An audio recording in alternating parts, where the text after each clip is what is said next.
अस्सलाम वालेकुम स्टूडेंट्स।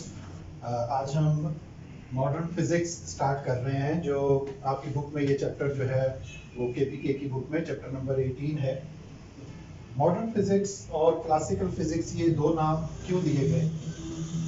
इस वजह से कि क्लासिकल फिजिक्स में कुछ टॉपिक्स ऐसे जगह पे पहुंच गए थे कि उनके रिजल्ट्स को क्लासिकल फिजिक्स में फर्दर सॉल्व नहीं किया जा सकता था, उनके रिजल्ट्स को फर्दर इंप्रूव नहीं किया जा सकता था, या जो रिजल्ट हम देख रहे थे डिफरेंट एक्सपेरिमेंट्स के जरिए, जो एक्सपेरिमेंटल रिजल्ट निकल रहे थे, वो रिजल्ट थ्योरेटिकली या क्लासिकल फिजिक्स के थ्योरीज के मुताबिक, रूल्स के मुताबिक, लॉज के मुताबिक उनसे मैच नहीं करते। तो इसलिए एक नई फिजिक्स ने जन्म लिया 19th सेंचुरी के बिल्कुल एंड पे, 20th सेंचुरी के बिल्कुल स्टार्ट में, जिसका नाम मॉडर्न फिजिक्स रखा गया।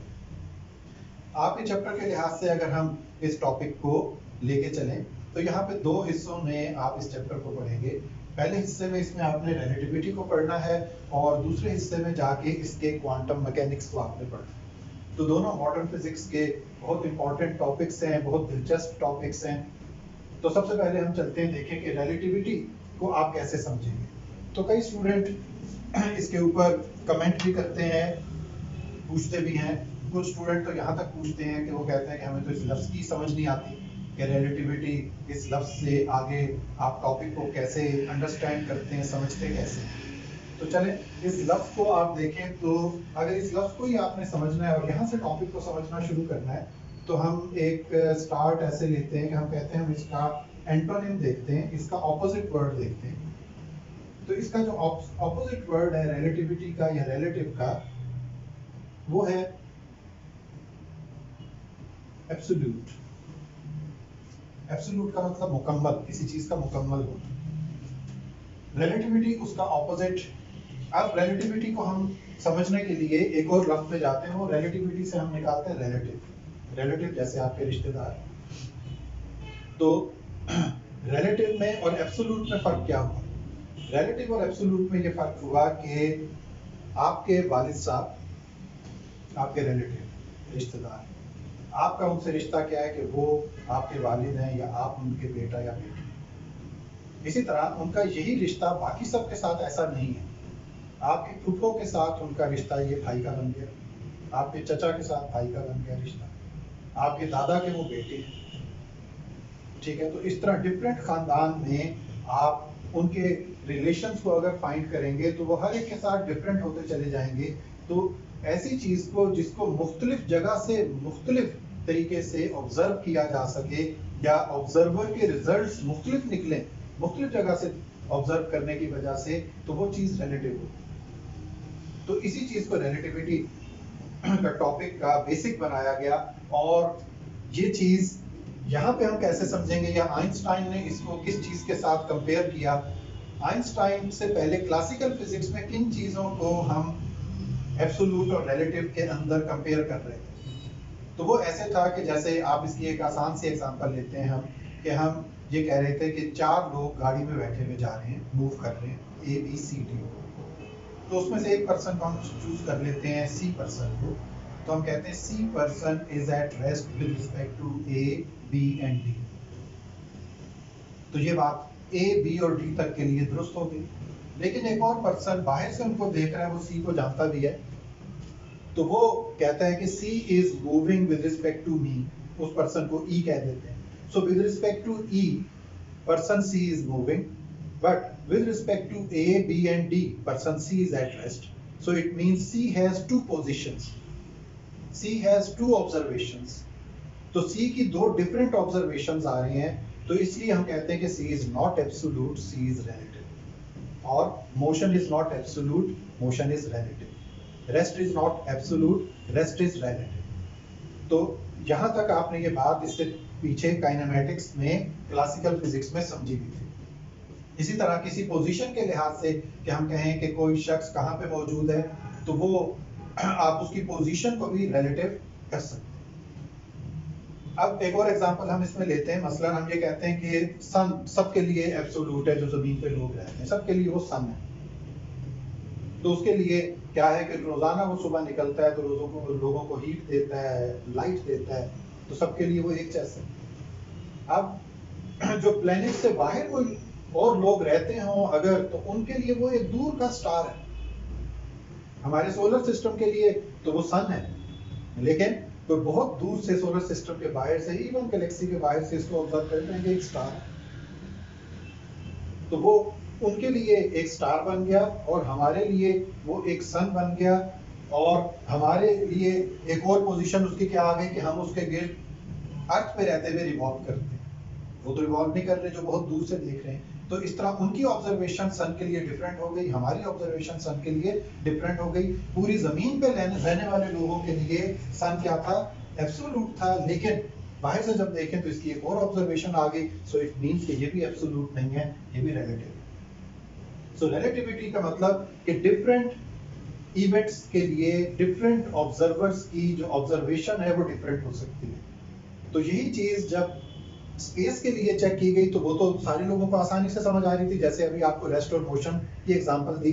लेकिन यही चीज जब आइंस्टाइन ने टाइम के लिए बताई तो तब कंफ्यूजन लोगों के जहनों में क्रिएट हुई। कुछ ने इसको एक्सेप्ट किया, कुछ ने एक्सेप्ट नहीं किया, और इसी वजह से ये थ्योरी बहुत ज्यादा मशहूर हुई, आइंस्टाइन की स्पेशल थ्योरी ऑफ रिलेटिविटी। इसके अलावा जनरल थ्योरी ऑफ रिलेटिविटी भी डिस्कस की जाती है, लेकिन उसको आपके सिलेबस में नहीं रखा गया, यहाँ सिलेबस में मौजूद नहीं है, तो इसलिए उसको हम यहाँ पे डिस्कस नहीं कर रहे। अब हम रिलेटिविटी को ऑब्जर्व करने के लिए सबसे पहले हमें जो चीज समझनी चाहिए वो है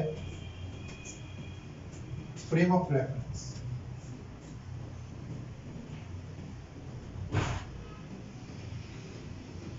फ्रेम ऑफ रेफरेंस ऑब्जर्वेशंस लेने का ऐसा फ्रेम होता है जिसके 3 स्पेस के कोऑर्डिनेट्स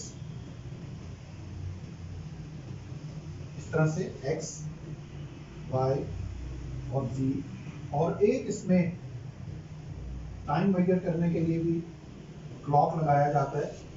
तो यहाँ पे 4 कोऑर्डिनेट हो गए किसी भी इवेंट के लिए, 3 स्पेस के coordinate x, y and z, और चौथा कोऑर्डिनेट t। इन चारों को मिला के जो चीज बनती है उसको हम कहते हैं फ्रेम ऑफ रेफरेंस। इसकी डेफिनेशन सिंपल सी क्या होगी? A certain set of coordinate system having space coordinates and time coordinate. Simple frame of reference 2 types के होती हैं। वो 2 टाइप्स क्या होती हैं इसकी? फ्रेम ऑफ रेफरेंस की 2 types, inertial and non inertial.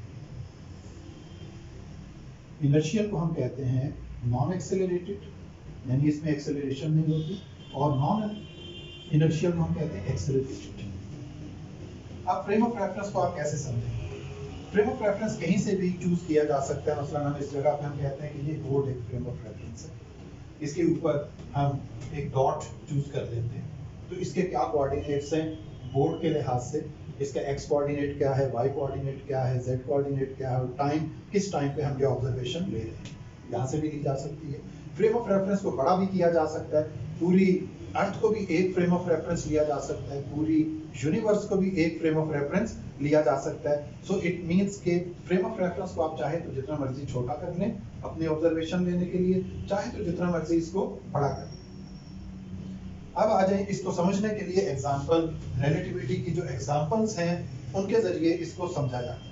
अगर अभी भी किसी को समझ नहीं आई कि व्हाट इज रिलेटिविटी, तो रिलेटिविटी हम कहते हैं किसी भी इवेंट के जो आप ऑब्जर्वेशंस नोट करते हैं तो वो डिफरेंट फ्रेम ऑफ रेफरेंस से अगर डिफरेंट आए तो वो इवेंट रिलेटिव, और अगर उसकी ऑब्जर्वेशन किसी भी फ्रेम ऑफ रेफरेंस में जाके आप लें और वो ऑब्जर्वेशन सेम आए तमाम जगहों से, तो फिर वो एब्सोल्यूट है, वो इवेंट।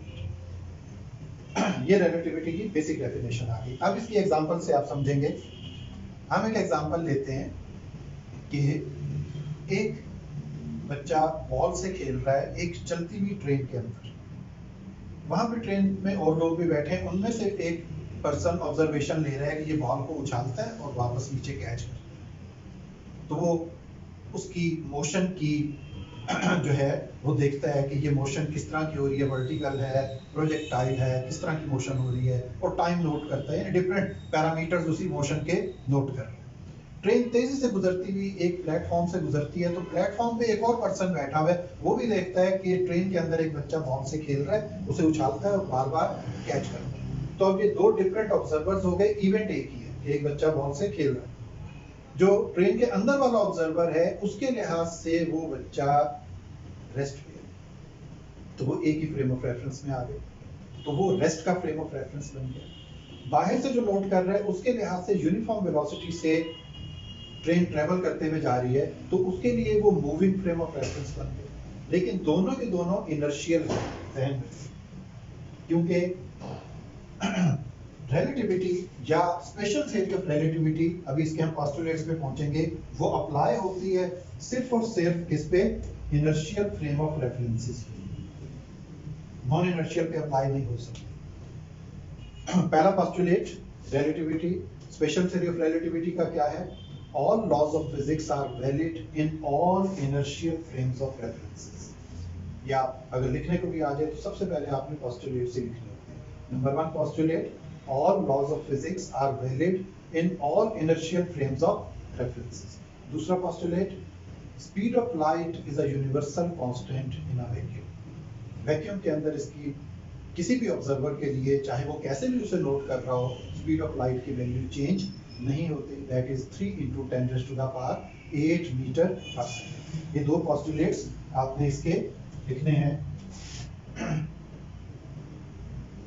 नंबर मैंने दोबारा दे दिए, पहला क्या था, all laws of physics are valid in all inertial frames. दूसरा, speed of light is a universal constant in vacuum.